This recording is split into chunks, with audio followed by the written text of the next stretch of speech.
Amém, queridos, amém. Essa semana, eu acho que no início da semana, eu fiz um vídeo, botei na internet, chamado, se eu não me engano, o título é Ressonância Magnética Espiritual do Coração. Um exame profundo do coração, baseado em Provérbios 4:23, onde Salomão diz sobre tudo o que deves guardar. Guarde o teu coração, porque dele procedem as saídas da vida. Então nós olhamos nesse vídeo de quase uma hora mais ou menos, quão rica é a definição de coração na Bíblia e como muda tudo quando a Bíblia diz que nós temos que crer com todo o coração e temos que louvar com todo o coração.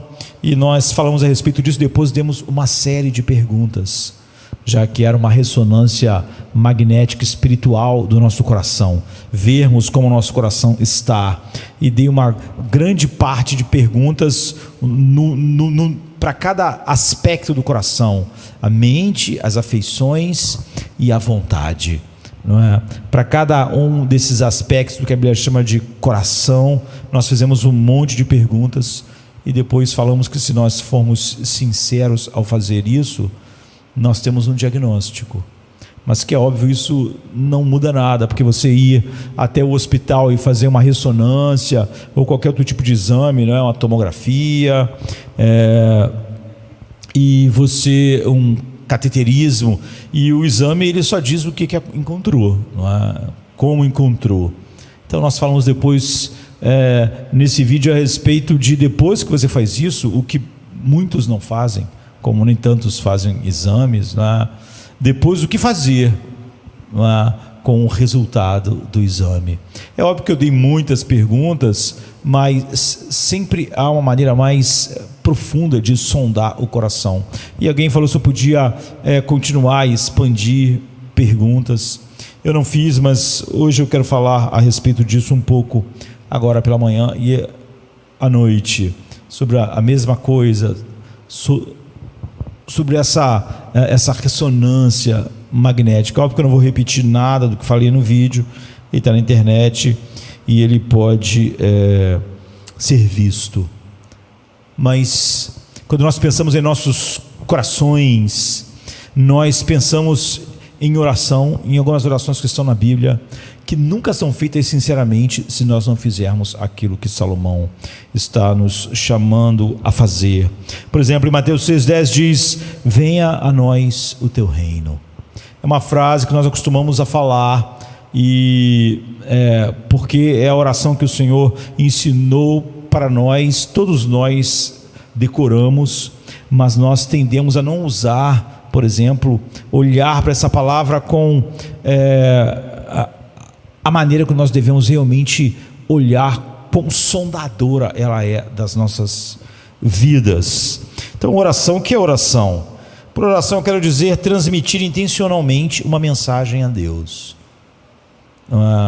E a nossa língua, não estou falando em português, né? Mas a linguagem humana sempre é frustrante, porque sempre é muito difícil colocar as coisas em poucas palavras, de uma maneira que esgote aquilo, não é? Então, a linguagem pode ser pouco clara, e nós devemos sempre ser mais cuidadosos, quanto mais percebemos quão clara as palavras podem ser. Eu falei que oração é transmitir intencionalmente uma mensagem a Deus. Por que transmitir intencionalmente uma mensagem a Deus? Porque simplesmente, eu não digo que orar é falar com Deus, como muitas pessoas dizem, né? Orar é falar com Deus. Bem, porque, por exemplo, Romanos 8:26 diz assim: o Espírito nos ajuda em nossa fraqueza, pois não sabemos o que havemos de pedir como convém, mas o próprio Espírito intercede por nós com gemidos inexprimíveis. Entenda que isso significa que há gemidos de nossos corações. Nossos corações às vezes estão em determinado estado que nós não conseguimos, pela pobreza da nossa linguagem, transmitir exatamente tudo o que está nele. E há gemidos de nossos corações quando estamos intencionalmente na presença de Deus, que são orações, não é? Mas você vê, o Espírito pega esses sentimentos profundos, esses afetos, esse anseio, e ele transforma esses gemidos em palavras.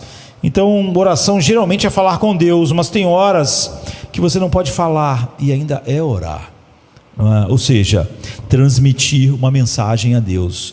Deus, através do Espírito, transforma e compreende a mensagem dos nossos corações que suspiram por Deus.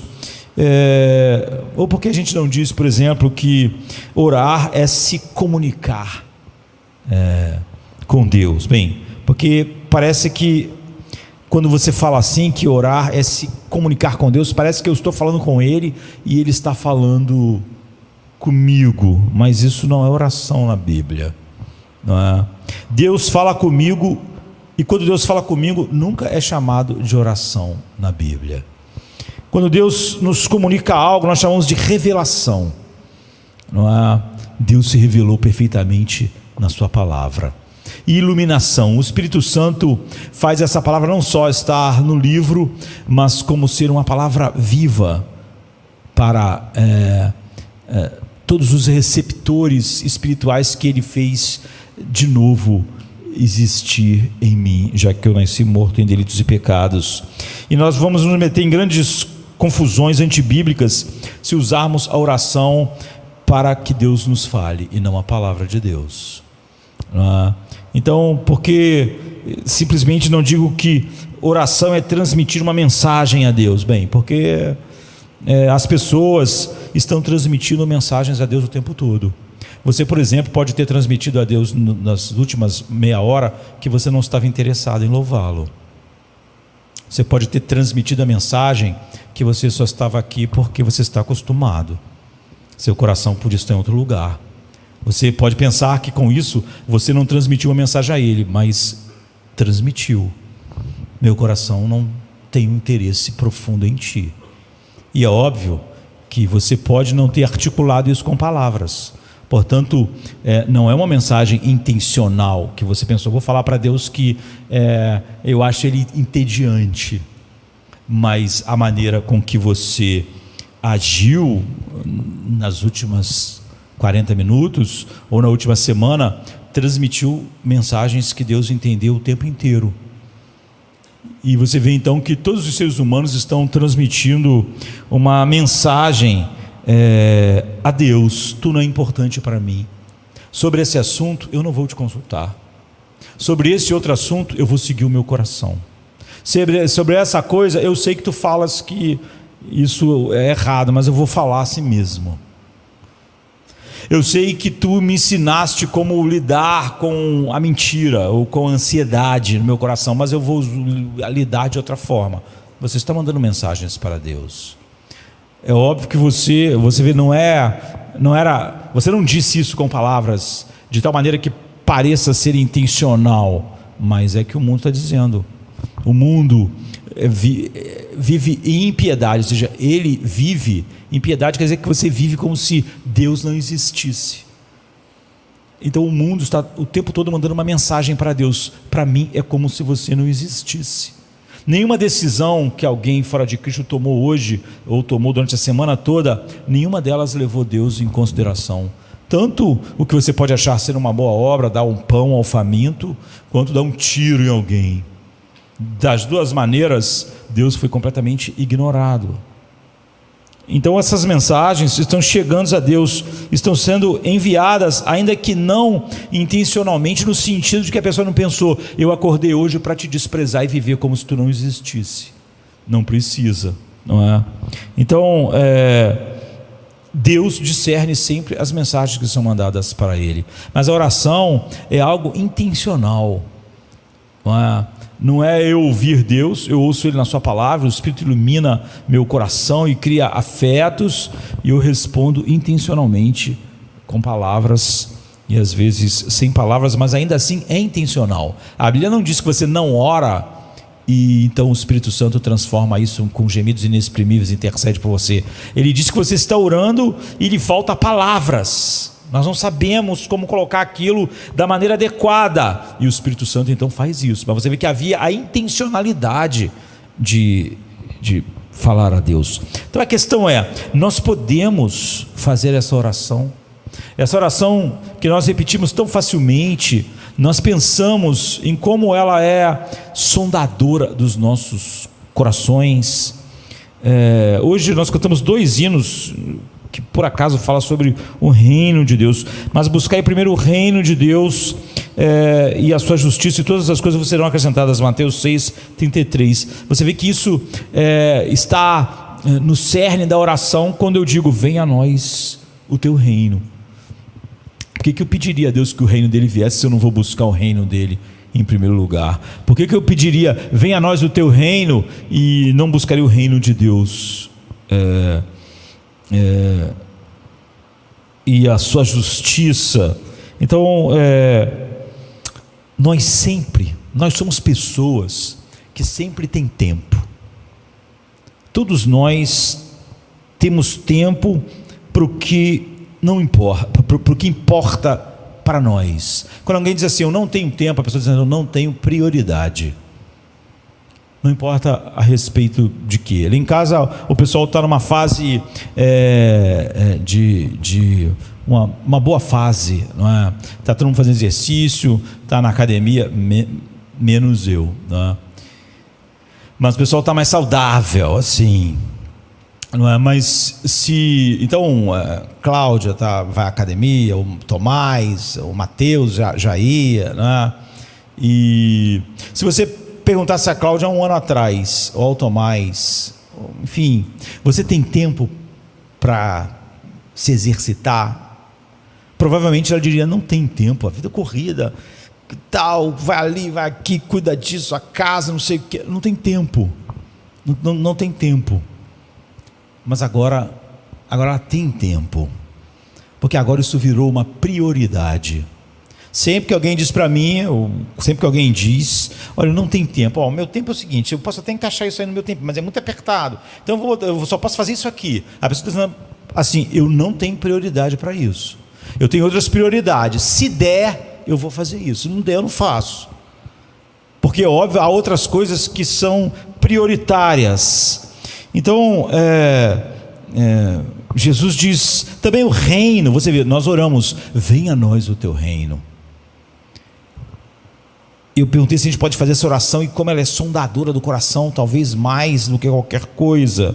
Jesus diz assim em Mateus 13:44: também o reino dos céus é semelhante a um tesouro escondido num campo, que um homem achou, escondeu, e pelo gozo dele vai e vende tudo quanto tem e compra aquele campo. Outro assim, o reino dos céus é semelhante ao homem negociante, que busca boas pérolas, e encontrando uma pérola de grande valor, ele vai, vende tudo que tinha e compra essa pérola. Já Colossenses 1:13 diz que, na verdade, se essas... Eu falei, nós podemos fazer essa oração e nós devemos sondar nossos corações: venha a nós o teu reino. Ao mesmo tempo, Deus diz que é impossível você ter uma relação com Ele se você não está no seu reino. A declaração de que eu sou filho de Deus é de que eu estou no seu reino. Se eu estou no seu reino, eu tenho orado, eu preciso orar verdadeiramente: venha a nós o teu reino. Preciso buscar o reino de Deus sobre todas as coisas. O reino tem que ser um tesouro para mim, e ao mesmo tempo isso não é algo que eu somo à vida espiritual. Isso ou é verdade sobre mim, ou eu estou em outro reino. Então, em Colossenses 1:13, Paulo diz: ele nos libertou do império das trevas e nos transportou para o reino do Filho do seu amor. Então só existe 2 reinos. Então tesouro, o que é tesouro? É algo valioso ou precioso. Como eu disse, quando algo é prioritário, quando algo é valioso para nós, nós temos tempo. O ponto principal de Jesus é que Ele nos chama a oferecer tudo a Ele, de modo que nos livremos de todas as coisas que têm poder sobre nós. que tem poder de nos controlar, poder de controlar as nossas vidas. Você sabe que a cada dia você e eu fazemos sacrifícios pessoais por alguma coisa. Como eu disse, por exemplo, estava mencionando o pessoal lá em casa, se quer se exercitar na academia, terá que fazer um sacrifício de encontrar o tempo, priorizar aquilo e todos os sacrifícios que advêm de você fazer exercícios e etc. Só que a questão é que todo mundo faz isso. Todos os dias nós fazemos sacrifícios. Isso é difícil de admitir, mas, por exemplo, podemos usar exemplos complexos ou bem simples. Vamos usar um simples. Havia um quadro, né, no Faustão, chamado A Dança dos Famosos. A Dança dos Famosos. E, enfim, personalidades, pessoas podiam ser artistas de qualquer área, não é? Ou só pessoas conhecidas, influencers da internet, enfim, pessoas que são conhecidas e que em sua quase totalidade não tem nenhuma experiência. Essa é a ideia, né, do reality ali. Isso se espalhou no mundo todo e aí chegou aqui, e elas formam duplas de bailarinos, não é? Em uma competição de salão. Nós sabemos que dança é uma coisa muito, muito difícil. Quando alguém que não dança, é horrível. Há muitas coisas que você pode fazer mais ou menos, como tocar violão, mas não violino. Uma pessoa ou toca violino bem ou é um inferno. Então há instrumentos que você pode arranhar, e você já ali tira uns acordes, aprender pelo menos a afinar o instrumento. Mas há instrumentos, quem está estudando saxofone é um inferno. O cara tem que ficar sozinho no lugar para tentar, para ver se vai aprender, porque ninguém suporta o cara treinar aquilo, ou alguém que toque mais ou menos violino. Dança ainda, eu diria que é mais complicado, não é? Então, para as celebridades que não dançam, o concurso exige o quê? Basicamente que elas apostem suas habilidades naquilo. Cada semana, então, eles vão ser responsáveis pela aprendizagem de um estilo de dança. Mas não só para ir lá e fazer qualquer coisa, eles vão competir. Vai ter jurados, vai ter gente olhando, e no começo você vê o concorrente se surpreender diante do catálogo, né, da quantidade de danças que ele deve aprender. E quando é dupla, e sempre é pior ainda, porque tem que haver o quê? Grande coordenação entre as pessoas que vão estar dançando, e seria difícil o suficiente. Tem gente que a filha vai casar, sei lá, vai fazer aniversário de 15 anos, e o pai tem que dançar uma valsa, ridículo, né? Uma coisa fácil, o cara fica um mês nervoso porque vai dançar a valsa com a filha, e dança horroroso, não é? Mas não, nesses programas não, o cara vai dançar tango, bolero, foxtrot, samba, rumba, sei lá, chá, nem sei, tudo que eles têm que dançar, música baiana.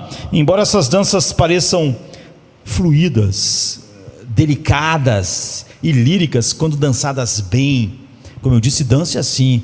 Alguém é bailarina e é lindo ver um balé, não é? No municipal, mas se alguém dança mais ou menos, é um horror, não é? E todas essas pessoas então são exigidas fisicamente, e é desgastante, não é? Dançar, e todo o treino para isso. Então elas tendem, o quê? Já viu os pés de uma bailarina? Para ela dançar bem, ela começa muito cedo, e quando ela chega a ser uma grande bailarina, o pé é simplesmente horrível.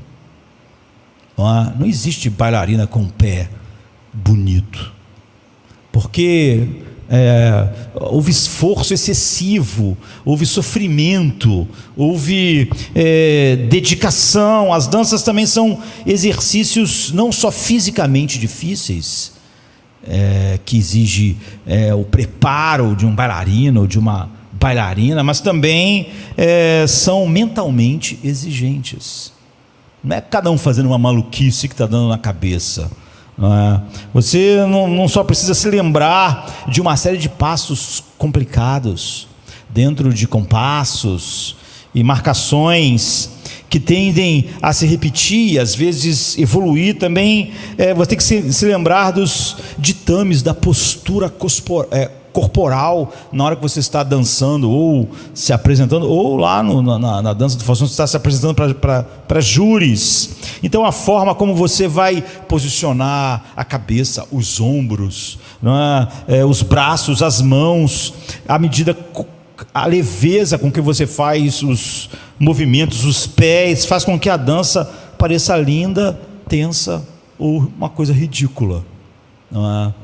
E para começar, como essas pessoas, diferente do pessoal que vai estudar desde de criança em boas escolas, esse pessoal vai participar disso, começar com zero experiência e em seguida tornar-se o mais rápido possível pronto para uma competição, para não passar uma vergonha enorme.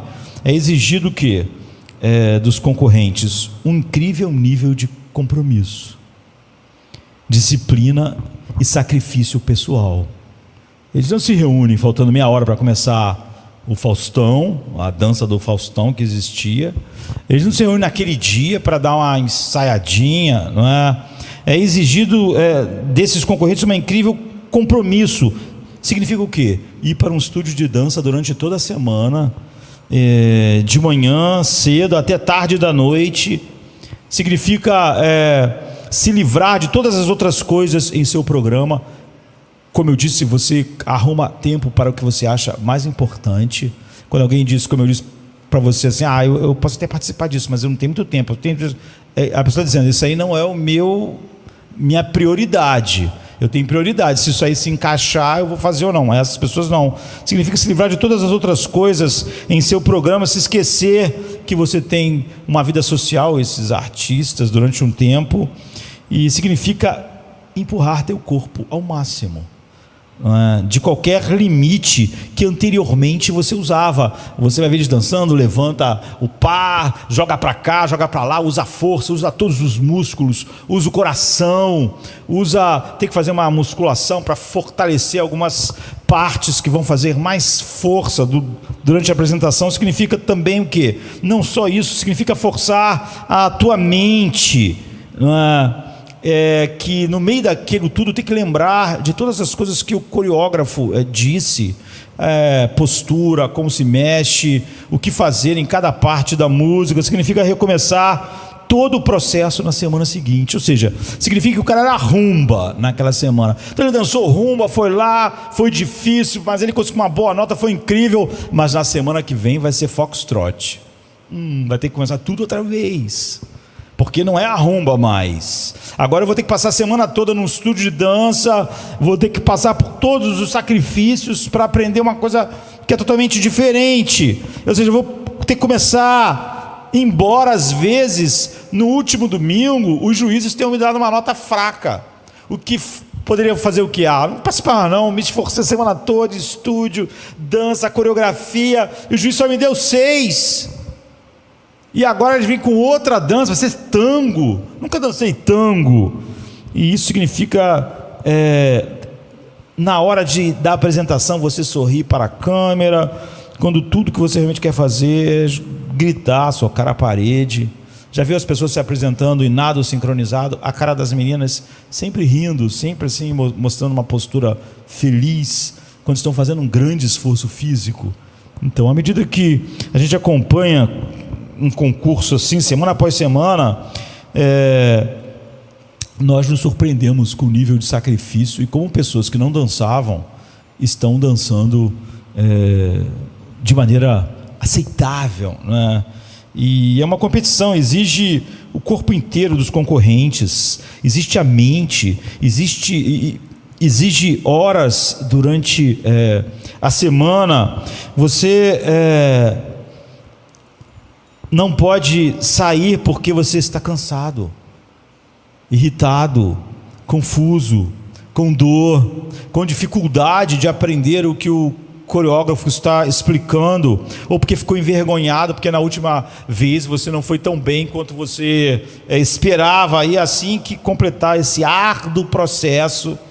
de aprendizagem de uma dança particular. Você não vai ter tempo para comemorar, mesmo que você tenha tido uma boa nota, porque será obrigado a iniciar o processo e aprender outro ritmo, outra dança. E você pensa, por que essas celebridades estão fazendo isso? Isso vai durar às vezes meses. Essas pessoas vão ter que ficar de manhã à noite num estúdio de dança. Por que será que eles vão agora, depois de passar por tudo isso, para chegar nesse domingo, começar segunda-feira tudo de novo para aprender outro tipo de dança? Por que essas celebridades estão dispostas a fazer tamanho sacrifício pessoal, mental e físico? A resposta surpreende quando a gente pensa. Eles fazem tudo isso pelo benefício drasticamente curto de um pouco de exposição na TV. Importante para eles aquela exposição e o direito de gabar-se com prêmio. Quem sabe ganhar não é muito, mas é estar na mídia, é estar aparecendo. Então nós, seres humanos, somos personagens interessantes, não é? Quando nós colocamos o nosso coração em algo, nós estamos dispostos a fazer sacrifícios incríveis para obter aquilo, não é? E como eu disse, você logo percebe que alguém está comprometido ou não com algo quando a pessoa começa a dizer sobre o seu tempo, sobre a sua dificuldade, imagina, o cara que foi chamado o artista para o Faustão lá, para a dança do Faustão, na dança dos famosos, eu acho. E ele dissesse, eu vou fazer, mas não tem muito tempo, assim, quando der uma horinha eu posso dar uma treinadinha. Eu vou dizer para ele, você não pode participar, né? Isso aqui, para participar, você tem que, se quer participar do The Voice, então vai ter que fazer as coisas, vai ter que fazer os ensaios, vai ter que participar, não pode ser na hora que der, não pode ser na hora que sua agenda importante não tiver preenchida. Você vai ter que fazer disso algo importante, algo prioritário. Então você já pensou sobre quantos sacrifícios pessoais todos nós fazemos todos os dias? É incrível o tipo de sacrifício que uma pessoa fará pelo seu trabalho. A pessoa vai chegar cedo ao trabalho, mesmo eu durmo muito tarde, né? Então 5, 4 horas, 3:30 da manhã, já tem gente passando para trabalhar. Você vê o sacrifício que essa pessoa está fazendo? E ela vai ficar até mais tarde, se for necessário. E trabalhará no fim de semana, se falar, olha, vai precisar desse final de semana de trabalhar. Não porque o chefe a força, porque é óbvio, ninguém pode vir com a polícia e te levar para o trabalho, não é? Mas porque você quer o aumento, você quer aquele salário, você quer a posição, Então é notável o que uma pessoa fará para obter a aceitação das outras pessoas. Quantas pessoas estão abrindo mão do evangelho para que seus amiguinhos na universidade o aceitem? Para adquirir respeito das pessoas, ou adquirir a apreciação das pessoas, ou o amor de outro ser humano, ou ganhar dinheiro. Que sacrifícios as pessoas estão dispostas ganhar visibilidade nas redes sociais ou na grande mídia, como eu estava mencionando, na dança dos famosos. Mesmo a pessoa sendo conhecida, precisa de mais. Nós estaremos atentos a todos os caprichos daquela pessoa que nós queremos ou achamos que dependemos, e vamos ajustar nossa programação a dela, vamos investir tempo nela, vamos investir dinheiro se necessário, e vamos envolver energia para agradá-la. E é incrível ver o que uma pessoa fará para transformar a sua casa num lugar, se não dos sonhos, porque não tem muito dinheiro, mas num lugar que ela sonha dentro dos seus limites. Nós vamos o quê? Usar dinheiro que temos, e às vezes pegamos dinheiro emprestado, e vamos gastar talvez uma quantidade incrível de tempo, e teremos conversas intermináveis com o carpinteiro, o pedreiro, para que as coisas fiquem como nós ansiamos, e vamos gastar dinheiro, e vamos conviver o quê? Com poeira, com a casa toda bagunçada, com tudo sujo. A gente vai ter que se acampar num cantinho lá da casa, porque a casa toda está transtornada. E vamos ver que o orçamento de uma obra nunca é o que combinou no início, que sempre vai alterando, sempre vai dizendo: ih, olha, pensamos que o custo era esse, mas na verdade tem aquele custo ali. Nós não falamos: ainda acabou, não vou fazer mais, vou deixar tudo como está. Não, vamos conseguir, vamos comprar, vamos fazer, para que a gente possa simplesmente viver no lugar que nós sonhamos. Paredes em determinados lugares, uma decoração, um tamanho. E eu podia multiplicar o exemplo. Todos fazem sacrifícios grandes o tempo todo. Pense nos sacrifícios que uma pessoa fará para perder peso, ter uma aposentadoria confortável. Quantos anos ela vai ter que investir nesse projeto, ter recursos para aquelas férias. Há pessoas que juntam dinheiro para passar férias num lugar. É óbvio que ela não tinha dinheiro para passar. Ela botou primeiro o coração naquele lugar. Ela queria passar, às vezes, 5 dias naquele lugar, e durante o ano inteiro ou mais vai guardar dinheiro, ou vai ficar pagando durante um tempo. Quanto sacrifício as pessoas gastam para parecer mais novas do que a idade delas realmente é. E quantas pessoas às vezes fazem um sacrifício para ir num restaurante legal que todo mundo fala. É óbvio que ele não precisa daquilo, é óbvio que ele tem comida, mas ele quer ir naquele restaurante, é meio caro, não é? Mas ele vai guardar. Olha os sacrifícios que as pessoas fazem para obter um diploma, para ter um físico musculoso, um corpo definido, para ser um cozinheiro especialista, meio Masterchef, né? Quanto tempo? Era só fazer uma comida normal para sustentar o corpo, mas quanto tempo para ser especialista, para ter bons dentes, para comprar às vezes um par de sapatos especial, para ter um quadro. Quanto sacrifício é feito às vezes para ter um iPod, um iPhone ou qualquer outro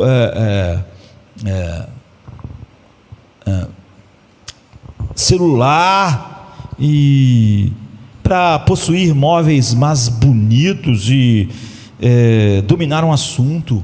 Quantos sacrifícios estão envolvidos em aprender uma nova língua e dominar aquela língua? Quanto sacrifício pessoal, quanto tempo investido para comprar determinado carro, para ser bom em algum esporte, ou para ser bom num jogo que não é um esporte que vai te dar nada, a não ser bom lá, quer seja num jogo eletrônico ou não. Quantas energias e sacrifícios alguém faz para eleger um político, para assistir um concerto. Você já viu o pessoal assim, vai ter o show do Justin Bieber, uma semana antes as pessoas estão num lugar, porque eles querem ficar perto do palco, juntaram dinheiro que não tinha para pagar o ingresso, ou ir ao Rock in Rio, ou simplesmente o sacrifício que fazem para poder durante um tempo relaxar e ficar longe de tudo. A pergunta é: que sacrifício você está fazendo agora? Porque você está.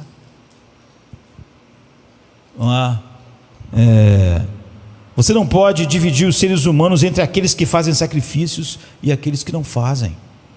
Todos os seres humanos estão fazendo sacrifícios. Como eu disse, quando alguém diz: eu não tenho tempo para isso, eu posso fazer isso, mas vai ser só desse jeito aqui, a pessoa está dizendo: essa não está na minha lista de prioridades, eu estou fazendo sacrifícios para outras coisas, porque todos estão. Tu vê, tudo isso que eu falei aqui envolve tempo, envolve dinheiro, porque o coração está lá.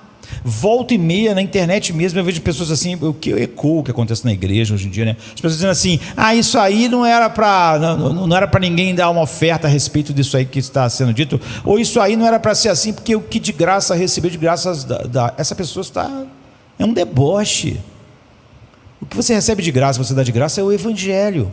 Mas se você comprar uma Bíblia, ali não é o evangelho, tem capa, tem papel. Você achar que quem faz Bíblia devia dar a Bíblia para todos vocês, de graça, porque quem de graça recebeu deve dar de graça, é debochar de quem vai ter que pagar pelo papel. É porque você está dizendo o seguinte: se você quiser que eu leia a Bíblia, eu não quero gastar uns centavos nisso.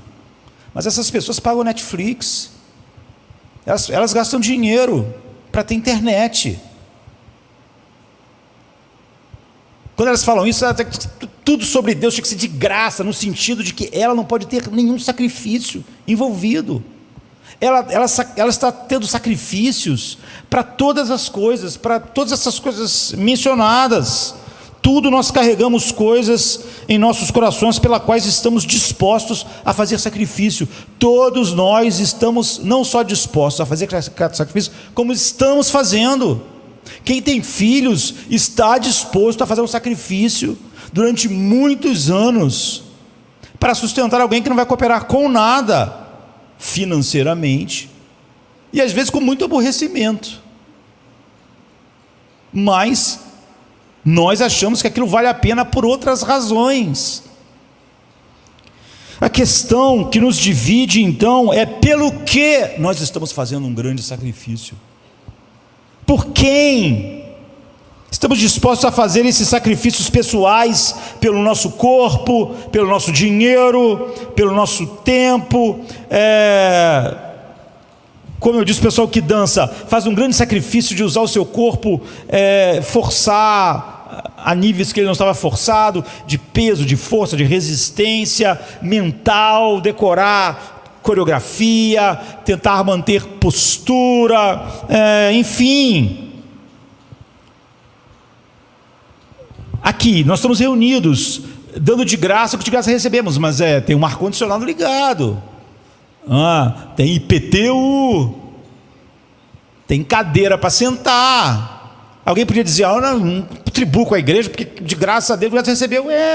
Mas nós não estamos numa caverna, nós não estamos num lugar onde ninguém teve que gastar. A questão no cinema, eu acho que eu não falo isso. Todos nós estamos fazendo sacrifícios diários por um monte de coisas. Então, apesar de toda a sua alegria e festa, de todos os seus dons de vida e de graça, o reino de Deus é um reino de sacrifícios. Você viu que o texto que eu li, que aquele homem tropeçou no tesouro, foi, vendeu tudo que tinha para comprar aquele terreno. O outro achou uma pérola, vendeu tudo para ficar com a pérola. Então, o evento central da história que nós vamos celebrar nesta manhã é o maior sacrifício já feito no céu e na terra. O evangelho está calcado num sacrifício inimaginável para nós. Nós falamos de graça, e é verdade, mas há um custo infinito para alguém. Esse momento de sacrifício confundiu os seguidores dele. Ninguém entendeu. E desde então tem sido o interesse de todos aqueles que realmente têm um coração que foi transformado. Esse sacrifício é o centro de todas as coisas. Nós vamos até tomar um cálice, comer um pedaço de pão para lembrar de maneira mais tangível possível, com coisas, objetos físicos, para lembrarmos o tamanho do sacrifício. E ao mesmo tempo, é o mais terrível e mais bonito evento no reino de Deus, que a gente diz, venha a nós o teu reino. É um sacrifício que faz todo sentido e ao mesmo tempo não faz sentido nenhum. O sacrifício do qual estamos em torno, ele faz todo sentido quando você vê o propósito de Deus em glorificar o seu nome, mostrar a beleza do seu filho. Quando você vê as pessoas que ele salvou, aquele sacrifício não faz sentido. E esse sacrifício constitui o que? A agenda operacional do reino a partir deste momento. Jesus, pelo seu corpo quebrado e sangrento na cruz, não só deu ao reino de Deus a sua vida e esperança, mas deu para nós um paradigma de vida também. Essa morte na cruz que mudou a história é também um chamado de Cristo para a mudança de vida para todos aqueles que foram chamados para segui-lo. E como na cruz, essa morte voluntária, esse sacrifício infinito debaixo de uma ira infinita, sempre resultará em vida. Esse reino Quem te diz, venha a nós o teu reino, é o reino de cruz. E todos que celebram aquele sacrifício que faz todas as coisas, são chamados a carregar uma cruz todos os dias, a tomar a sua cruz. Nessa cruz não há nada expiador, meritório, mas Jesus não carregou uma cruz para que você não carregasse uma, mas para que você pudesse fazê-lo de uma maneira que Deus é honrado. Todos ouvimos falar da busca proverbial do pote no final do arco-íris, mas o fato é que todos nós vivemos, nós podemos achar engraçado, coisa de criança, todos nós vivemos buscando esse pote no fim do arco-íris. Você pode achar ridículo que haja um pote no fim do arco-íris, mas é ridículo tentar encontrar sua paz, satisfação e identidade na quantidade de dinheiro ou num trabalho que você vai arrumar, mas ainda assim é o que as pessoas estão fazendo, e fazendo todos os sacrifícios. É ridículo achar que realmente que alguém que tem um diploma vai realmente encontrar paz de espírito, uma fonte que jorra para a vida eterna, mas ainda assim as pessoas estão fazendo os maiores sacrifícios para obtê-lo. Então o fato de que todos nós vivemos em busca de algum pote de ouro do que nós apreciamos ou sonhamos que vai realmente realizar os nossos anseios. Então aqui está o princípio por trás de todo o sacrifício pessoal, há uma busca de um tesouro. Eu disse que todos nós estamos todos os dias fazendo grandes sacrifícios, e atrás desse sacrifício sempre há um pote de ouro, quer seja na dança dos famosos, na academia, na escola, no trabalho, tentando agradar outro ser humano, enfim, sempre nós achamos que há um pote de ouro lá. Isso que mobiliza a nós. Esse princípio não só explica a vida e a morte de Cristo, mas também o nosso chamado. Jesus diz assim: pois qual de vós, pretendendo construir uma torre, não se assenta primeiro para calcular a despesa e verificar se tem os meios para concluir? Para não suceder que, tendo lançado os alicerces e não podendo acabar, todos os que virem zombem dele, dizendo: este homem começou a construir, mas não pôde acabar. O qual rei que, indo para o combater outro rei, não se assenta primeiro para calcular se com 10.000 homens poderá enfrentar o que vem contra ele com 20.000? Caso contrário, estando o outro ainda longe, envie-lhe uma embaixada pedindo condições de paz. Assim, pois, todo aquele que dentre vós não renuncia a tudo quanto tem, não pode ser meu discípulo.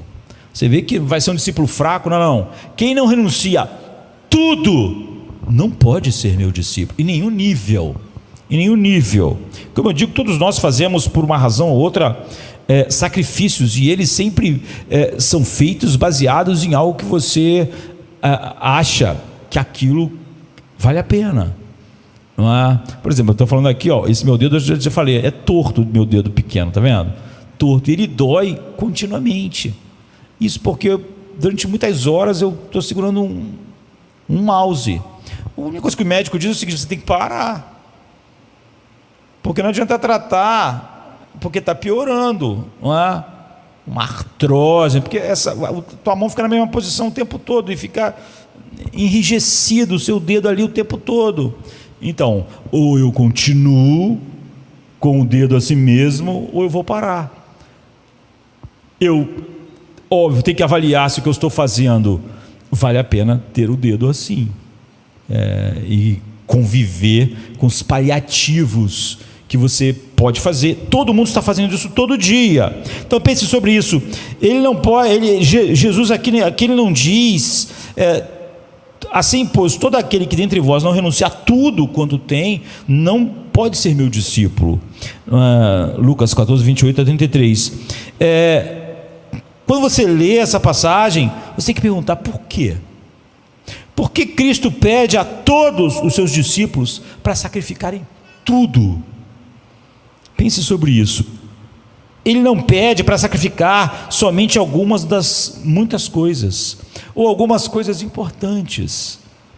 Ele não pede pela maioria das coisas na sua vida. Ele diz: aquele que não sacrificar tudo. Ele não diz: eu quero o melhor de suas coisas. Ele não nos avisa que haverá momentos em que vai tomar algumas coisas preciosas de nós. Não, seu chamado desde o início é: qualquer um de vocês que não desistir de tudo que tem, não pode ser meu discípulo. Por que esse apelo inclui tudo? Por que é tão abrangente? Jesus olha para a multidão e não apenas vê as pessoas que foram atraídas para o seu ministério por causa dos milagres e da autoridade com que ele ensinou. Ele também vê pessoas, cada uma delas no meio de uma guerra feroz. Ele entende que cada uma das pessoas que o rodeiam, cada uma das pessoas que estão aqui hoje, são adoradores. Como eu disse, você pode ter mandado uma mensagem para Deus, ainda que não diretamente, intencionalmente. Todo mundo está mandando mensagens para Deus, de que Ele é um tédio no momento inicial desse culto, mas não é porque você não é um adorador. Você pode achar algumas coisas assim, porque outras coisas estão no lugar de culto do teu coração. E Jesus entende isso. Todos aqui nesta manhã são adoradores. Você pode não ter adorado a Deus em espírito e em verdade hoje, mas não é porque você não é um adorador, você só não é um adorador de Deus. Isso significa que cada uma das suas vidas é moldada pela busca do tesouro que governa os seus corações, ou os nossos corações. E Ele sabe, Deus sabe, que o que você considerar o seu tesouro vai determinar suas decisões, suas ações, suas palavras, seus gastos, ainda que sejam difíceis. Quando eu digo que as pessoas passam aqui 4 horas da manhã, 3:30 da manhã, é difícil, é óbvio que parte dela queria continuar na cama, mas aquilo que molda a busca do teu tesouro governa o seu coração. E Ele sabe que eles vão fazer sacrifícios pessoais incríveis para obter, para manter, ainda que tenha que fazer guerra com as pessoas, e apreciar, seja o que for que eles valorizem. O cara aprecia olhar o sol se pôr de uma montanha, ele vai gastar dinheiro, ele vai ficar horas subindo, ele vai ficar cansado, é um esforço enorme, mas ele vai fazer. Então, ao pedir ou dizer que os seus seguidores sacrifiquem tudo, Ele não está chamando para você viver sem tesouro ou sem nada. Não, Ele está nos chamando a nos esvaziarmos de todos os tesouros que não são Ele. Ele está dizendo: se vocês vão ser meus discípulos, eu devo ser seu tesouro. Tesouro é aquilo que controla suas decisões, suas ações, suas motivações, a custo de qualquer coisa. Como eu disse do pessoal que iria participar da dança dos famosos, e ele está dizendo: se vocês vão ser meus discípulos, eu devo ser seu tesouro. Cristo nos pede, nos chama que procuremos os potes de ouro das nossas vidas, ou em arco-íris por aí, ou nele. Ele quer que olhemos para as coisas que desafiam o lugar do nosso coração como um tesouro, e a gente quando olhar para lá, só ter um tesouro que nos impulsione. Veja, Jesus exige tudo. Por isso Não só que você se submeta ao seu controle, me obedeça, se submeta ao meu controle. Lá quando eu falei do vídeo que eu botei lá, Ressonância Magnética, nós mostramos o que o coração é na linguagem bíblica e como isso envolve, e que nos libertemos das coisas que nunca deveriam nos controlar. Não é assim, quando você tem a prioridade de se exercitar, ir para a academia, de fazer alguma coisa, outras coisas exerciam controle sobre o seu tempo ou sobre você, mas agora aquela prioridade vai controlar. Não é? Então, é óbvio, alguém me perguntou por que cristãos ficam deprimidos como o mundo. É porque alguma coisa, é óbvio, que controla o seu coração, ele não está conseguindo. É óbvio que se o seu tesouro fosse Cristo, o que estivesse acontecendo não teria esse efeito. Esse convite difícil e ao mesmo tempo é um convite da graça, ou seja, é o que a graça faz no coração. Jesus sabe que todos nós tendemos a encolher as nossas vidas do tamanho das nossas vidas. Ele sabe que todos nós tendemos a trocar o espiritual pelo físico, de conseguir acordar todo dia cedo e trabalhar a semana inteira, mas ter muita dificuldade de estar num culto. Ele sabe que cada um de nós acaba por, de alguma maneira, colocar a criatura no lugar do Criador. As pessoas que eu amo, a minha família, ou fazer parte de um grupo, há uma tendência inata do coração humano, natural, colocar a criatura no lugar do Criador. Aceitação. Quantas pessoas fazem o discurso certo, politicamente correto, só porque elas querem ser aceitas? É óbvio que elas não vivem sobre aqueles paradigmas. Tu vê pessoas milionárias falando sobre o socialismo, dividir, todos terem a mesma coisa. Mentira! Você sabe que é mentira. Você sabe que aquela pessoa está vivendo uma vida completamente... Você vai ver artistas falando sobre a camada de ozônio, que a vaca está atrapalhando a camada de ozônio, mas ele tem um avião particular, que milhares, às vezes milhões de outras pessoas nunca vão poluir como ele polui, só para ele andar de avião para lá e para cá. Mas aquela pessoa faz aquele discurso bonitinho, muitas pessoas ouvem, e ele sabe, Jesus, que a verdadeira fé, na sua essência, não é conhecimento teológico ou atividade no ministério, principalmente quando a gente estava lá olhando o que é o coração. A fé verdadeira diz respeito aos tesouros do coração. Um verdadeiro seguidor de Jesus segura ele como um tesouro central do seu coração, e por isso ele está disposto a sacrifícios pessoais significativos em busca dele. Então essas pessoas, elas prestam atenção quando a junta delas está branca. Sabe quando você segura algo forte, que você não quer que tirem da tua mão, alguém está tentando tirar, que você quer manter? Então as juntas tendem a ficar mais brancas, pela força que você está fazendo. Então, onde sua vida, nesse momento, os seus punhos estão cerrados, suas juntas estão brancas, onde o seu dedo mindinho está sentindo dor, Você conhece a cena, alguém está tentando tirar algo de uma pessoa, e essa pessoa envolve seus dedos, sua força, e em torno dessa coisa valiosa para ela. O que você está segurando tão apertado assim? Porque você sente que sem aquilo você só tem pela frente miséria, depressão e tristeza. Onde as juntas dos seus dedos estão brancas? No seu trabalho?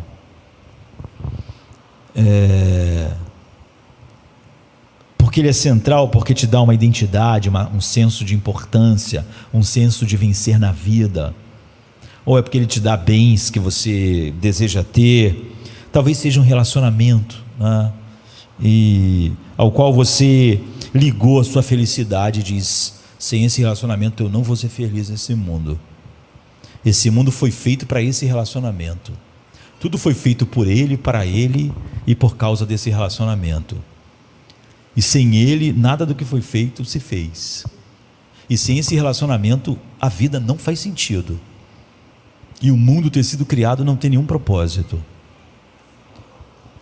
Talvez seja uma conquista, posse, oposição. Examine sua vida. Nós estávamos falando lá sobre uma ressonância magnética do coração, e eu fiz muitas perguntas, mas essas não estavam lá. O que é chocante sobre o chamado de Cristo ao sacrifício é que Ele nos chama para a morte. Não é para levar nossas vidas no sentido físico, mas para sacrificar tão fundamentalmente tudo o que seria precioso se Ele não fosse o nosso tesouro, que é como se nós tivéssemos morrido. Ele nos chama para morrer para o nosso relacionamento, nossos relacionamentos que seriam mais preciosos se Ele não existisse, pois é a única maneira dele ser o tesouro dos nossos corações. Ele nos chama para morrer para nossos planos, para nossas próprias vidas. Ele diz para Pedro assim: Pedro, você vai para onde você quer, mas um dia vão te levar para onde você não quer. Não é o seu plano morrer assassinado, mas me servir vai te levar a isso. Se seu plano, se seu tesouro não for eu, como será? Como será perder a vida por causa de mim?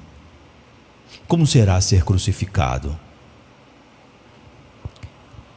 Ele nos convida então a abrir os punhos e desistir de todos os outros tesouros que passaram a controlar as nossas vidas. É por isso que ele diz: aquele que não sacrificar tudo,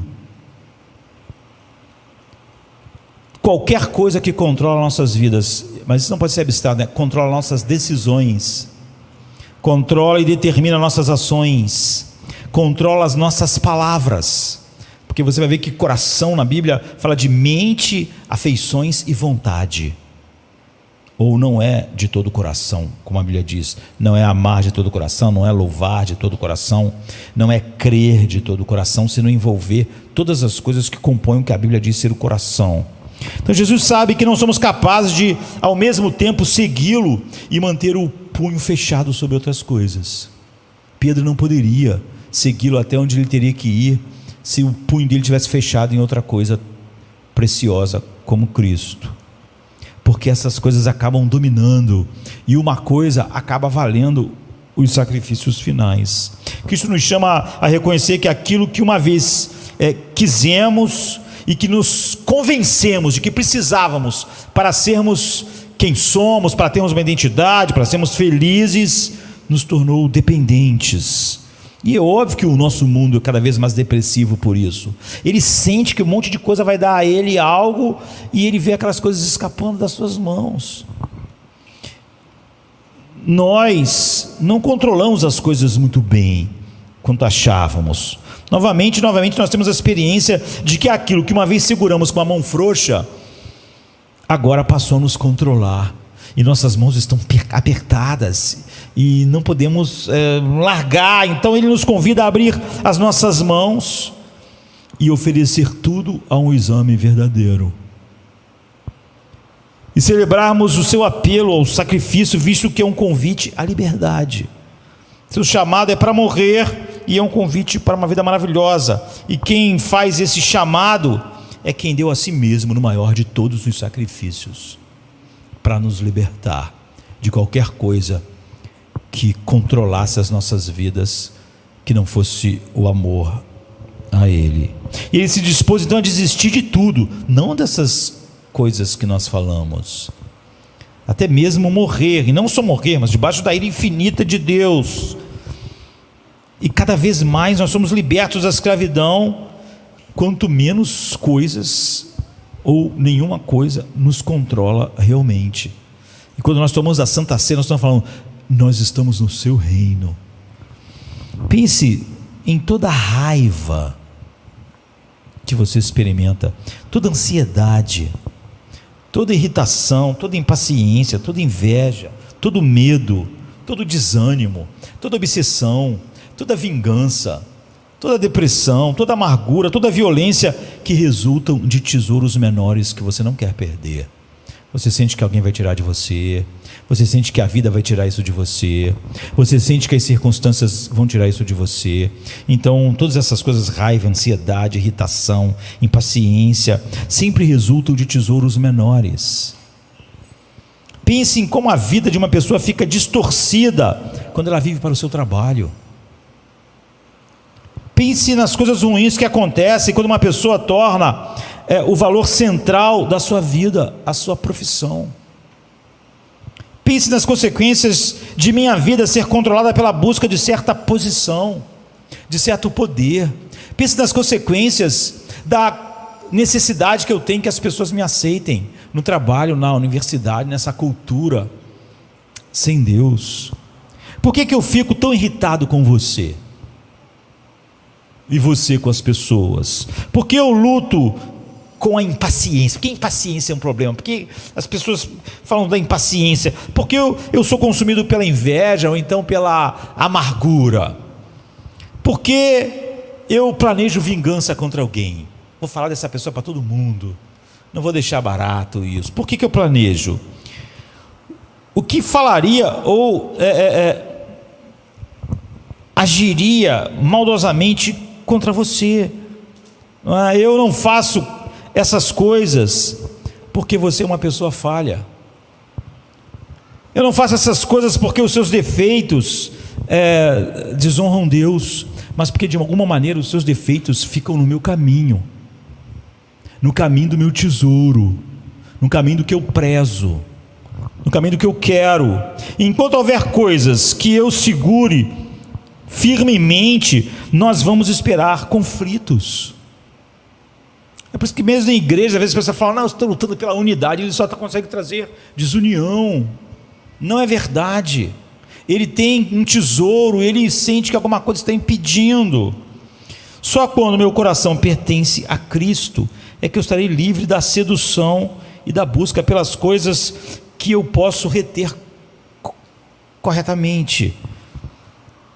Eu estou livre das coisas que eu não posso controlar. Grande parte da minha amargura, ansiedade, depressão, é porque eu não posso controlar as coisas que eu tinha que controlar. Eu tinha que controlar o meu romance, eu tinha que controlar a minha saúde, eu tinha que controlar a minha carreira, mas eu sinto que está fora do meu controle. Ou então eu vejo essas coisas evaporarem das minhas mãos, porque o grande reino é um reino de sacrifícios, também é um reino de liberdade. E é o que nós somos chamados. Para que o reino seja um lugar de vida nova, gloriosa, ele tem que ser um lugar de morte. É por isso que nós celebramos a Santa Ceia. Jesus lhe chama para morrer para tudo que você está entesourando, para que ele seja o tesouro. Quando você o valoriza mais do que tudo, você já não está mais reduzindo a vida ao seu tamanho, a sua vida é expandida. Se Paulo resumisse a vida dele ao tamanho dele, estar preso anos era uma coisa que só geraria amargura. Mas como a vida dele foi expandida ao tamanho do reino de Deus, ele diz, as minhas prisões estão contribuindo para que o nome de Cristo seja exaltado. Você vê, a vida dele já não tinha mais a ver com, não era do tamanho de Paulo. Então ele não estava deprimido naquele lugar, triste, arrasado, seu ministério não era o que ele imaginava, porque você vê, ele não estava mais confinado, o mundo dele não era do tamanho dele, ele vivia num mundo muito maior, e nesse mundo muito maior, ele via que a prisão dele não estava sendo algo realmente ruim, não é? Porque eu já não estou reduzindo a minha vida ao meu tamanho, eu posso segurar nas mãos que não são as minhas, e saber que em paz, que eu não controlo, e que nem os meus planos que estão em andamento aqui. Você está começando a viver para algo maior do que você mesmo, algo maior do que o que eu sinto que seria bom para mim. Você está começando a poder falar Filipenses 1:21, para mim o viver é Cristo e o morrer é lucro. Como viver não é Paulo, o mundo dele já não é tão pequeno, cheio de limitações. O mundo dele é tão vasto que a morte não pode. Ela é menos vasta que o mundo dele. A morte não pode conter. Quando você mantiver tudo em sua vida com as mãos abertas para que ele tome e expanda tudo que tocar ao tamanho do reino dele, tudo na sua vida vai ser grande. Seu casamento vai ser grande porque ele não vai ser do tamanho, do seu tamanho. Seu ministério vai ser grande como o de Paulo, porque não é do tamanho de Paulo. Seu trabalho não é do teu tamanho. Mas buscai primeiro o reino de Deus e a sua justiça e todas essas coisas. Ou venha a nós o teu reino. E diz, nós podemos fazer essa oração, não é? E vimos como quando a gente diz, venha a nós o teu reino, e diz, seja feita a tua vontade. Pense então, queridos, em outro aspecto de quando você desistiu. É sobre isso que a Bíblia está falando, é sobre isso que aquela oração está falando, é sobre isso que é a sondagem séria do nosso coração. É que existem dois reinos concorrentes: o reino do seu eu e o reino de Deus, e eles não podem conviver. Orar, venha a nós o seu reino, é orar sobre exatamente isso. Não é o meu reino, não é o meu plano, eu quero o reino de Deus. Pense na raiva, não é? Há um filme chamado Magnolia, de Tom Cruise, né? Outros atores, é um cult agora. É um filme, mas é óbvio que aborda temas diversos e polêmicos. Talvez nem todos possam ver, porque tem pessoas que precisam realmente ir para um monastério para não... Porque o filme trata de vícios, de suicídio, porque é uma rua. Magnolia fala de 9 pessoas com a vida normal, durante 24 horas só. Pessoas estão morrendo de câncer, pessoas estão com conflitos, pensando em suicídio, está havendo traições, talvez o incesto, tudo isso em 24 horas numa rua. E como isso tudo vai se juntando, e você vai tendo uma visão da confusão, da escuridão do coração do homem. E embora eu então hesite em recomendar para um cristão médio ver, o enredo é envolvente, os personagens são interessantes, os detalhes da vida são confusos, o tema é aparentemente contraditório, e há muitas camadas naqueles relacionamentos que vão se intercalando, apesar de elas necessariamente não serem pessoas próximas.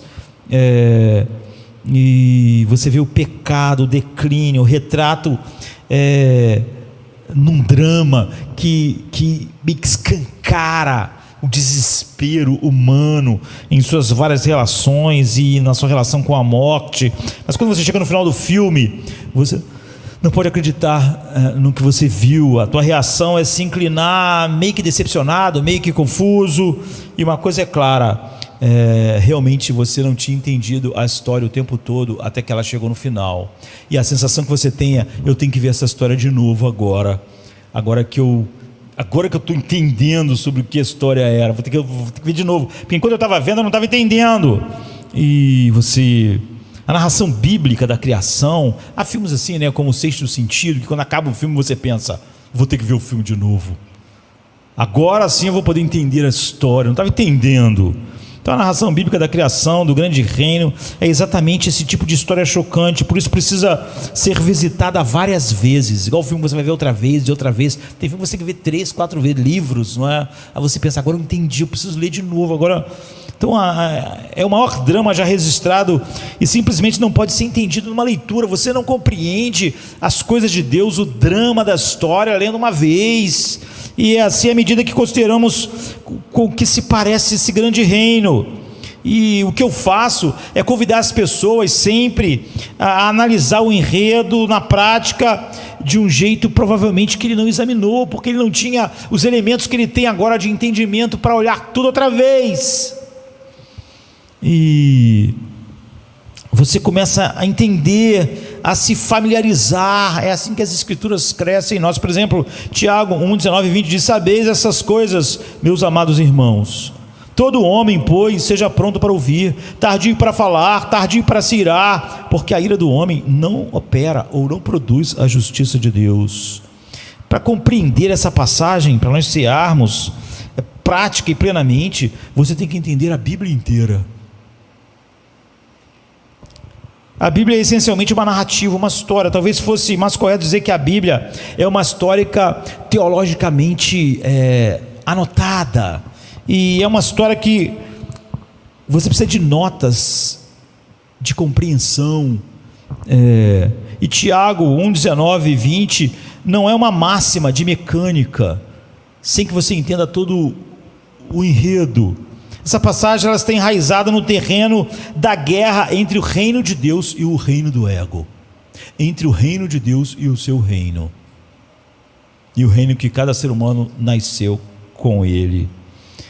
E na forma como a Bíblia está organizada, o drama da história da redenção é um corpo principal de conteúdo. Mas, como eu disse, é uma história com anotações, com definições de termos. Ao longo do tempo, de um lado da narrativa estão proposições. Nas proposições, o grande tema da história é resumido, mas nas declarações de verdade universal. Então, o propósito dessas declarações é ajudar você a entender o enredo da história. Do outro lado da narrativa estão o que nós podemos chamar de princípios. Os princípios aplicam a história às situações e às relações cotidianas.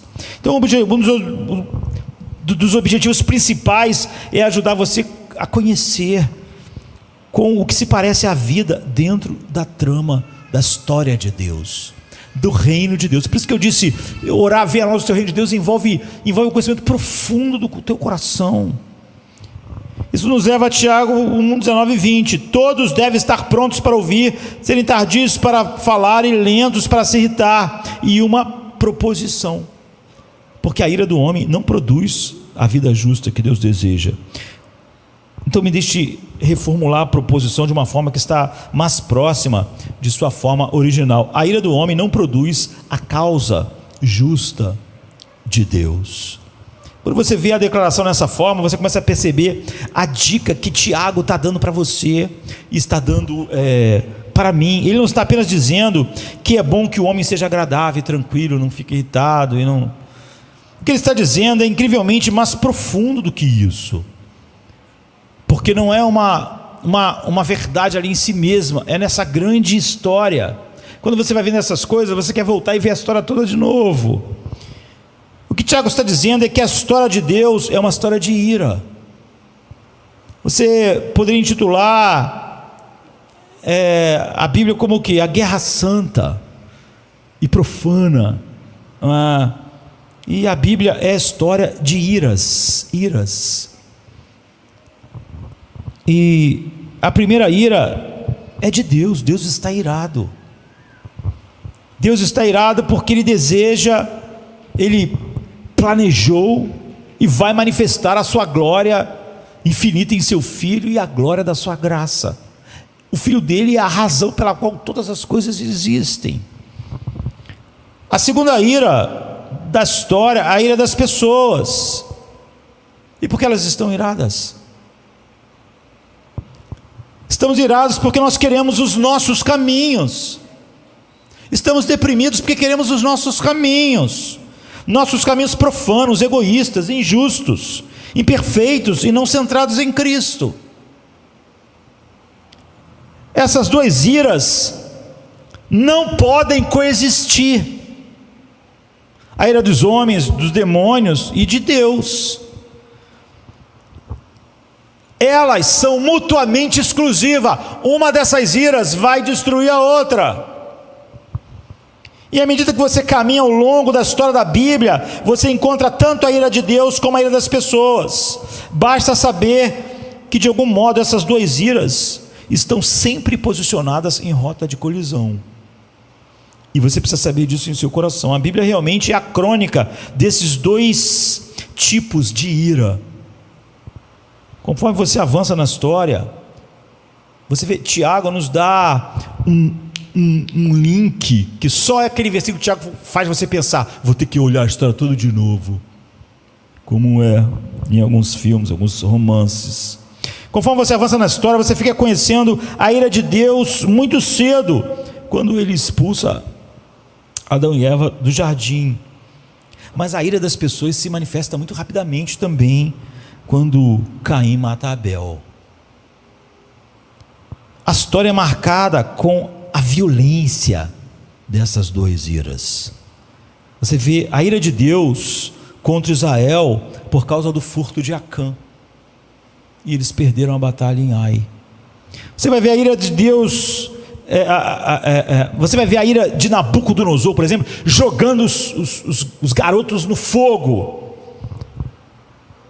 Mas você vai ver a ira de Deus quando faz Nabucodonosor comer capim com um boi.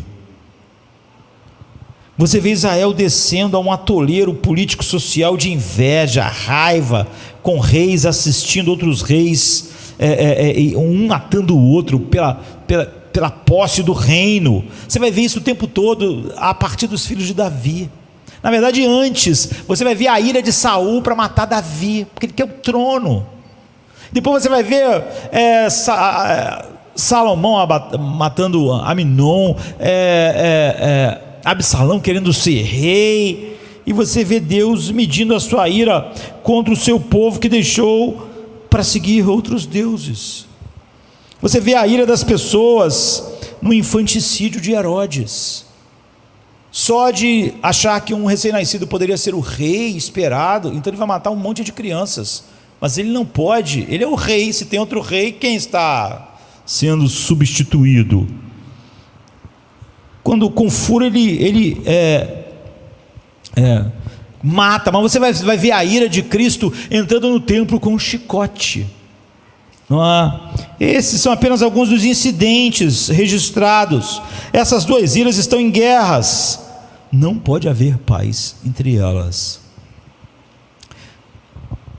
Tiago está dizendo que a ira do homem, a partir do seu reino, ela nunca opera a justiça de Deus, porque elas têm causas diferentes, têm reinos diferentes. Conforme a história continua, você percebe que um dos dois reinos não pode existir. Quando eu oro, venha a nós o teu reino, eu estou me colocando, pelo menos a princípio, sondei meu coração para ver se as prioridades dele vão abraçar qual ira. Deus não pode, não vai e não deve abandonar sua causa justa e seu glorioso plano. Tudo vai glorificar ele, até a ira do homem, como está no Salmo 76:10. Até a ira do homem redundará em teu louvor, e com os resquícios de furor tu te cinges. Então o zelo irado por sua causa justa, centrada em seu filho, em seu plano eterno, é a única esperança do universo, porque conhecê-lo em seu filho é o único céu que existe, a única vida. E a esperança do universo então está na ira de Deus. Contudo, o que ficar no caminho daquilo que é a maior manifestação da sua glória, seu caminho é o caminho certo, sua vontade será feita. Venha a nós o seu reino. A próxima coisa é o quê? Seja feita a sua vontade. É eu ter me insurgido contra o reino de Josemar, fazer essa oração. É eu ter abraçado o tesouro do outro reino. No entanto, o homem parece espiritualmente incapaz de abandonar a sua causa. Por quê? Porque o homem quer o que ele quer. Por que o cara... Alguém me pergunta, os cristãos ficam deprimidos igual ao mundo. Porque ele quer o que ele quer. Porque ele não está no reino que ele disse que estava. Ele não pode orar, venha a nós o seu reino. Porque como o reino dele não está sendo satisfeito, ele não está satisfeito. O homem quer o que quer, quando quer e da maneira que quer. E se não é quando eu quero, como eu quero, no tempo que eu quero, eu começo a ficar irritado, triste, amargurado,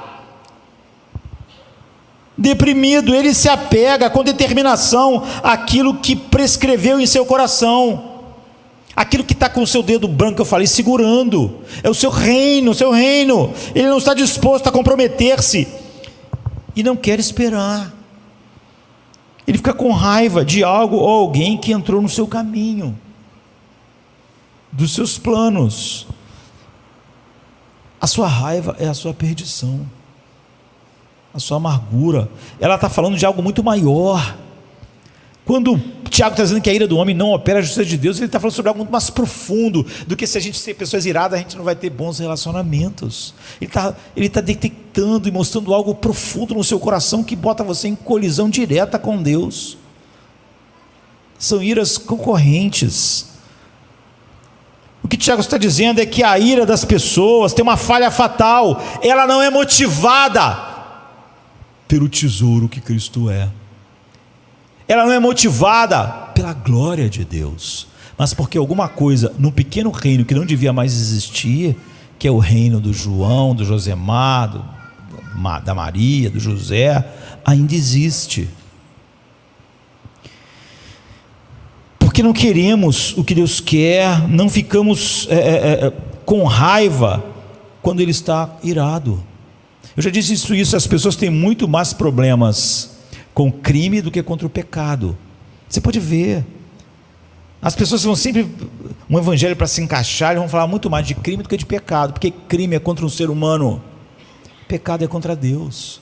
Nós achamos que se milhões, bilhões de pessoas hoje vão cometer um crime contra Deus, não importa, mas um crime contra um ser humano é chocante demais para nós. É óbvio que um crime contra o ser humano devia ser chocante, porque aquele ser humano é a imagem de Deus, mas não é essa a razão.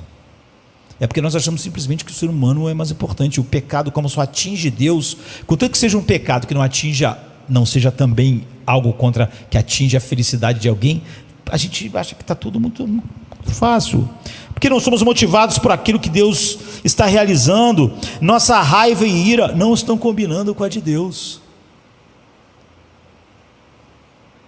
Nós estamos muito menos maravilhados com a graça que salva e muito mais preocupados com quem Ele não salva, porque achamos que na verdade Ele vai salvar todo mundo.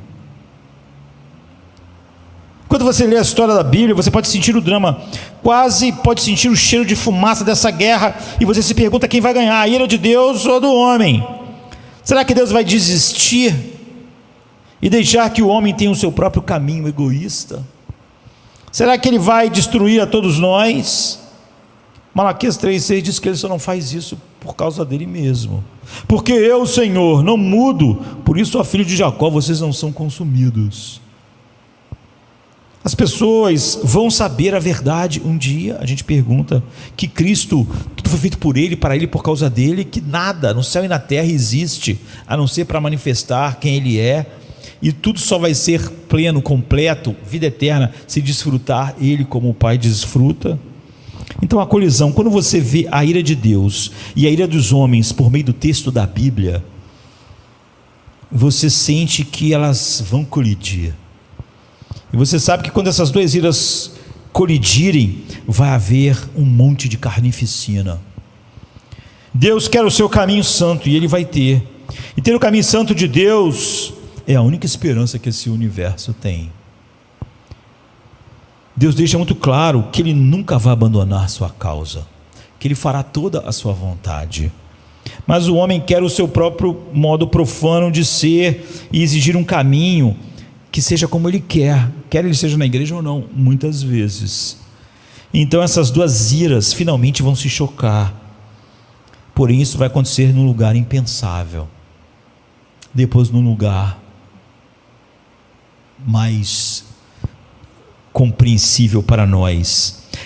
A ira do homem e a ira de Deus vão colidir sobre um homem chamado Jesus Cristo, no centro da história. A raiva explode em um momento dramático de graça violenta e eterna mudança na cruz. De tal maneira que Pedro diz assim: varões israelitas, atentai a estas palavras, Jesus o Nazareno, varão aprovado por Deus diante de vós com milagres, prodígios, realizou por intermédio de Deus entre vós, como vós mesmos sabeis, sendo este entregue pelo determinado desígnio e presciência de Deus, vós o matastes, crucificando por mãos de iníquos, ao qual porém Deus ressuscitou, rompendo os grilhões da morte, porquanto não era possível que ele fosse retido por ela. O que levou Jesus à cruz? A ira de um Deus santo que caiu sobre ele, que não podia mais e que não pode, nunca vai tolerar um mundo de pecado e rebelião, ou seja, um mundo que não valoriza Cristo sobre todas as coisas. Esse Deus planejou expressar sua ira desse modo para mostrar a coisa mais valiosa. Mas o homem, a ira do homem também levou Cristo para a cruz, não é? Homens irados que queriam seu próprio caminho e odiavam o Messias como ele era, que queriam que o Messias de alguma maneira fosse para resolver os problemas de Israel, os nossos problemas de casamento, os nossos problemas sociais, e ele decepcionou as pessoas. Então, naquela colina de morte, a completa ira de Deus e a completa ira dos homens colidiram sobre Cristo, e ele levou o peso dessa colisão cósmica, de modo que jamais nós teremos que levar de novo. Esse momento de ira não resultou em uma sentença de condenação, porque era uma ira violenta de graça ainda. Como eu disse, esse é o ano da graça do nosso Senhor de 2023. Na cruz, Cristo nos libertou para nos dar uma nova vida, não é? Mas é óbvio que o orgulho do homem e a glória de Deus vão se colidir também no inferno, onde a colisão não acontece por graça, mas você vê que não há como essas duas iras não colidirem.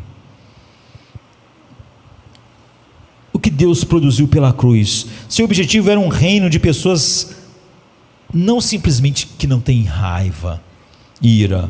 Não, a cruz foi feita para produzir pessoas iradas a cada dia com aquilo que ira a Deus. Talvez você esteja pensando: eu não entendo, eu pensei que a ira fosse uma coisa má e destrutiva. A verdade é que a maioria da nossa ira é destrutiva, porque é sobre o nosso reino, que tem o nosso tamanho, o tamanho de Josemar.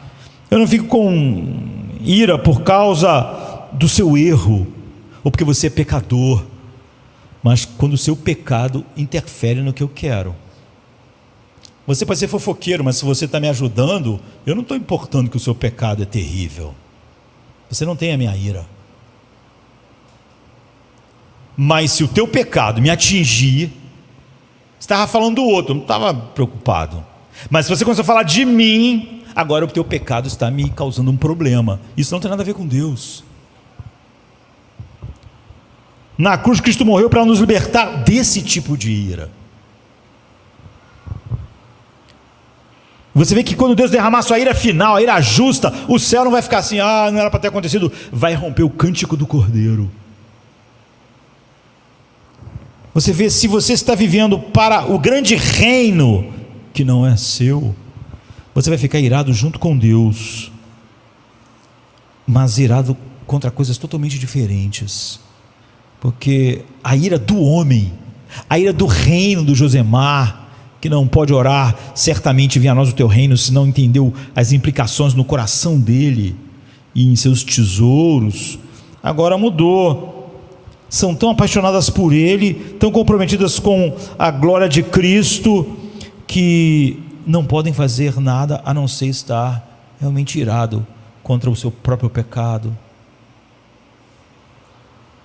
Essa não é a velha ira egoísta e profana do meu reino, é a ira do reino de Deus. Ela, antes de mais nada, está voltada contra o pecado em mim, o que ele fez na cruz. Essa ira é um novo zelo insaciável pela causa de Deus, pelo reino de Deus e não pelo meu. É a ira que impulsiona a minha vida de várias maneiras. Não é? Jesus não morreu para nos livrar da ira simplesmente, mas da ira que se chocava com a ira de Deus, para me levar para assumir a ira do reino de Deus. Paulo, por exemplo, a Bíblia diz, estava em Atenas, e ele olhou para aquela grande cidade rica, maravilhosa, em que todos ficariam deslumbrados, como na Times Square em Nova York, tirando fotos e selfies. Mas a Bíblia diz que o coração de Paulo estava revoltado e irado contra a idolatria daquele lugar. Você vê, ele ainda tem ira, Paulo, mas ela não está em choque com a ira do reino de Deus. Ele morreu para que você seja um prisioneiro, não mais um prisioneiro da ira egoísta do seu pequeno reino claustrofóbico. Ele morreu para que você ficasse irado com o pecado e com a forma com que ele macula a sua vida, a sua família, o seu casamento, a partir de você, de outros. Você acha que crime só é terrível porque é um pecado contra Deus. Portanto, o pecado contra Deus direto, que não é um crime, você acha incrivelmente terrível. Ele morreu para que a sua ira fosse santa e agradável a Ele, como a ira no coração de Paulo contra toda a idolatria. Ele morreu para que a sua ira o impulsionasse a querer mortificar os pecados que ele cancelou na cruz, no grande choque de iras. Então a ira faz parte. Quando você entende a guerra de iras, você quer voltar e ler a história toda de novo da Bíblia, como aqueles filmes que eu falei. E cada uma dessas pequenas coisas profundas que você aprende na Bíblia faz sempre você querer voltar e ler tudo de novo. Você vai entendendo mais profundamente o seu próprio coração e a história e sua resposta às situações da vida mudam completamente. Você não está mais irado com as coisas que te iravam, porque afetavam o seu pequeno reino. Não é? Você se derá a tentação de querer lutar pelo seu próprio caminho, ou as pessoas que impedem o seu caminho. Não. Essa ira é que Tiago diz, não opera a justiça de Deus. Você vai tomar sobre si a causa justa dele, e expressar insatisfação, a insatisfeita ira da graça, que fará você primeiro querer destruir o próprio reino, que é o seu reino, o reino claustrofóbico do eu e do ego. E você será um amigo irado, não porque seus amigos, com todas as falhas deles, te deixam louco, mas porque você vai ser alguém como Paulo, olhando para Atenas irado, não porque Atenas estava contrariando os propósitos pessoais de Paulo, mas porque ele via o quanto aquela cidade desprezava a Deus. E essa ira, você vê que ela opera a vida, porque o que Paulo vai fazer? Então ele vai pregar. A Bíblia diz que ele nem esperou os amigos Lucas chegar, ele mesmo começou a pregar. Você vê, essa ira do reino te leva, a ira do teu reino é destrutivo. A ira do teu reino na igreja, você pode falsificar ela com coisas boas, ela sempre causa males. Mas a ira do reino, você vê, fez Paulo pregar, ir para o Areópago, pregar. Você será um cidadão impulsionado, quando você é impulsionado pela ira do reino de Deus e não do seu pequeno reino, para um lugar completamente diferente. Como Paulo, essa grande vida dele foi impulsionada por isso. Sim, Paulo está com raiva, mas não a raiva do seu pequeno reino. E a pergunta final agora é: onde você está vivendo? A que ira, a que reino sua ira está servindo? Você vê como a ira, a guerra das iras caiu sobre Jesus, a ira dos homens e a ira de Deus. Mas é só porque a ira de Deus infinita caiu, se chocou com a dos homens na cruz, é que é uma ira graciosa para te salvar. O que aconteceu lá, quando a ira de Deus se chocar com a ira dos homens no inferno, não há nada a não ser um fogo consumidor. Então pense, quão profundo é a oração: venha a nós o teu reino. Porque o que está em oposição ao reino de Deus é o teu reino, e é o tesouro do teu reino. E tudo que você não pode fazer, quando Jesus nos chama a fazer, abrir mão de tudo, Ele está dizendo: você foi transportado do império das trevas para o reino do Filho amado. Isso é salvação. Vamos ficar de pé.